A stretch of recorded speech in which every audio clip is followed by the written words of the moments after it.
It's still Daybreak here on Trust TV, and it's time for us to look at stories that made it to the front page of our dailies. And as these are our culture here in the house, we'll be starting first with Daily Trust.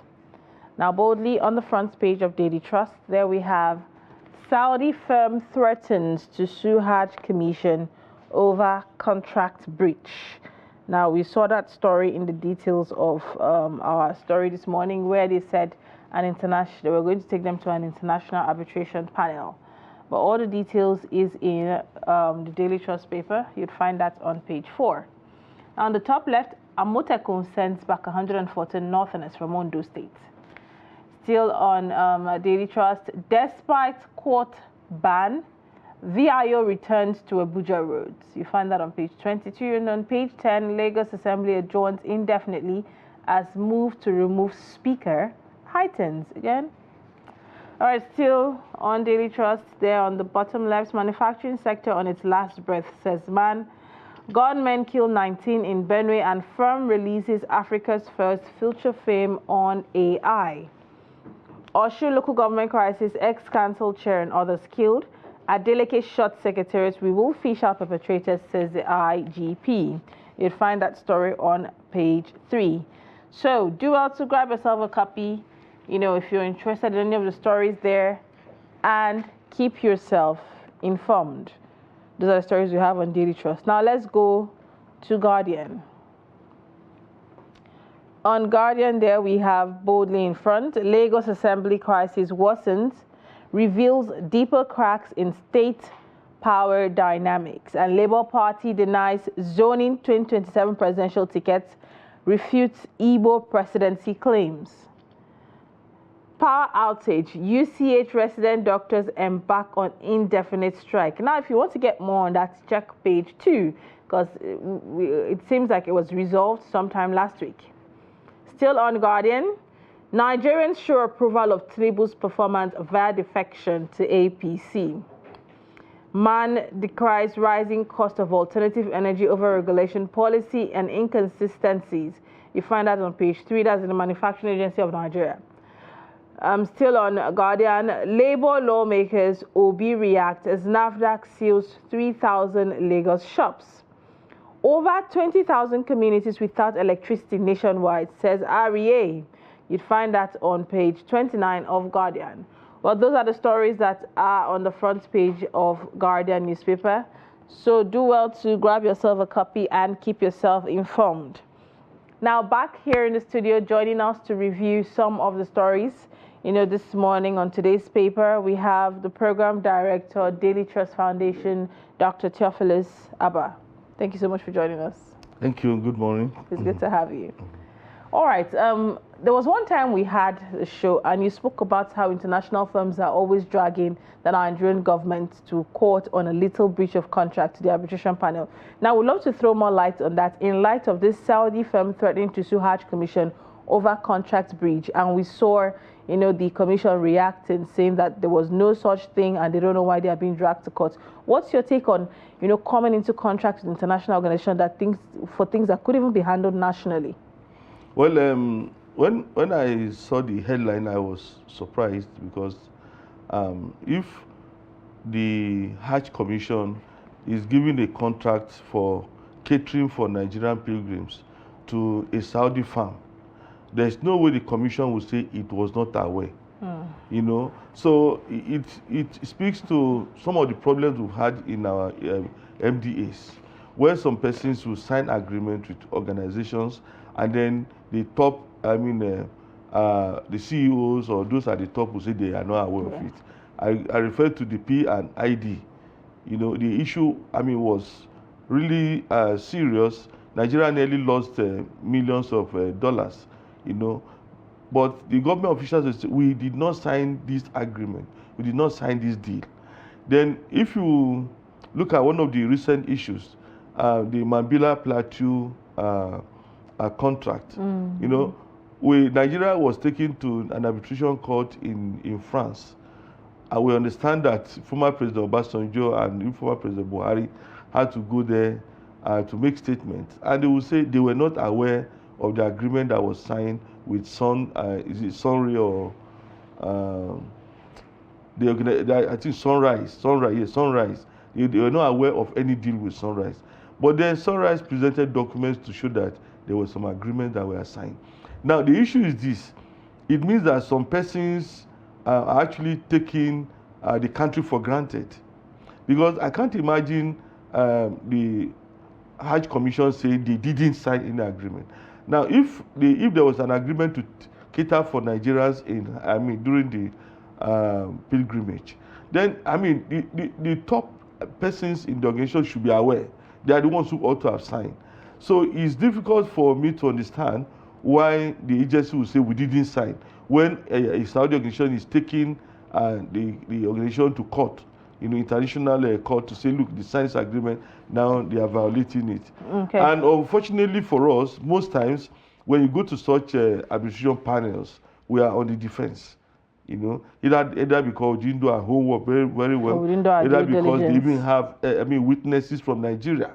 You'll be shocked. Some Nigerians will go there and become witnesses for these Saudi organizations. Right. So it's quite, the government agencies and maybe, let me say, MDA, they need to put the act together. You can't be signing documents and maybe selfishly and committing an entire organization, and then when there's this problem, the whole country is embarrassed. All right. Let's move away from that now and talk about the Osun crisis. What's your take on what is happening in Osun local government crisis at the moment?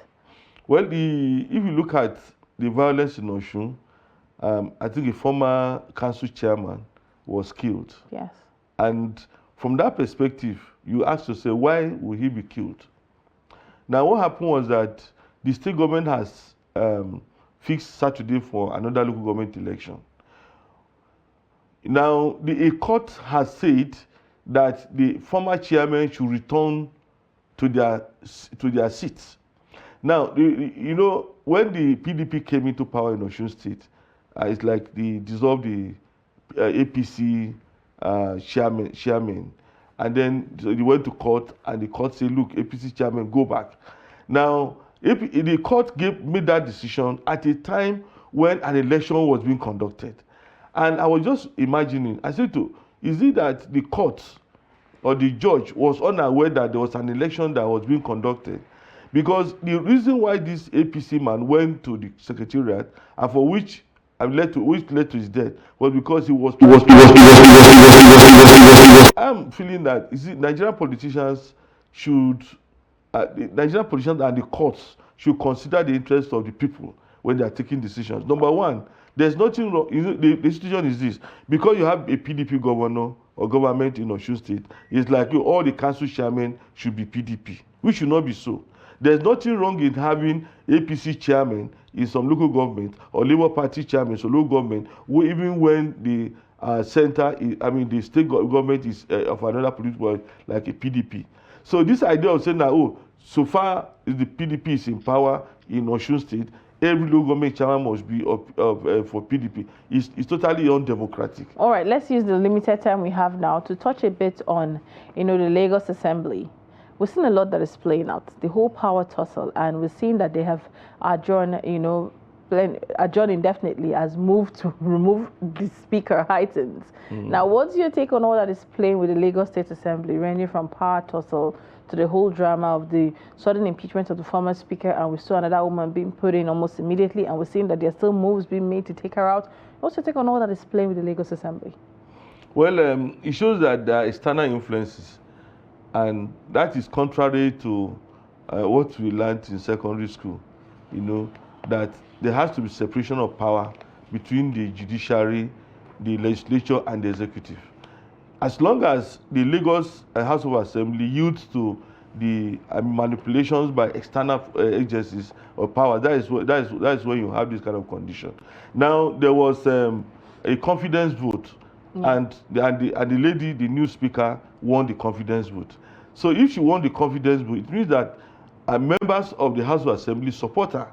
So I don't see any reason why there should be any invasion of the place by the DSS and all this and all that, and then suspending sitting for indefinitely. If you already have your vote and you now say, okay, we affirm that this lady is the speaker, then any other person claiming to be a speaker can use other avenue. Maybe he could go to the court of law and say, "Look, I'm taking this case to court. I was not removed fairly. Then the court should judge." But this crisis, violence and all those things, they are called for. But the important thing is that at the local level, at the state level, House of Assembly don't tend to value their own level of independence. They are independent, but they are looking at the executive, to give them direction. If you are independent, you shouldn't be waiting for the executive to decide who your leaders are. You should be able to take decisions on your own. For your own. Thank you so much. Now, quickly before you go, in less than a minute, I want you to comment on this whole VIO returning back to Abuja roads. We know what they were like in Abuja. Have you experienced them, seen them back? I know I did see them a while ago at Maitama Junction, but these guys were just looking the other way. They were not stopping cars. They were just there to control traffic, and they moved on. They were not checking cars. They were not doing anything.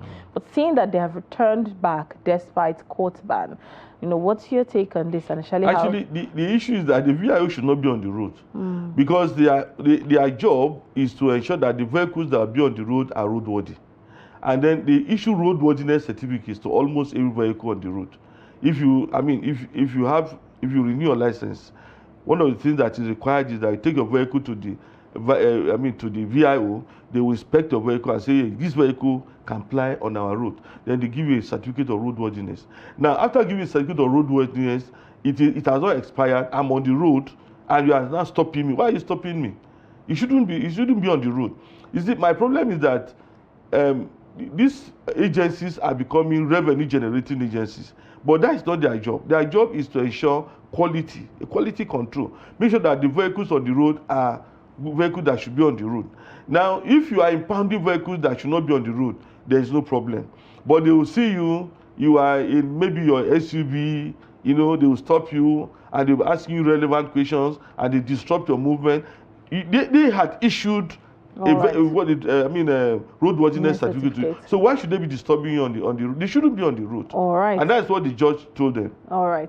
Well, let's see how it's going to play out. The fact that we brought it out that they're on the road, let's hope that something will be done about it. Thank you so much for joining us, Doctor. It's always good to have you on the show. Thank you once more. Thank you. Good morning.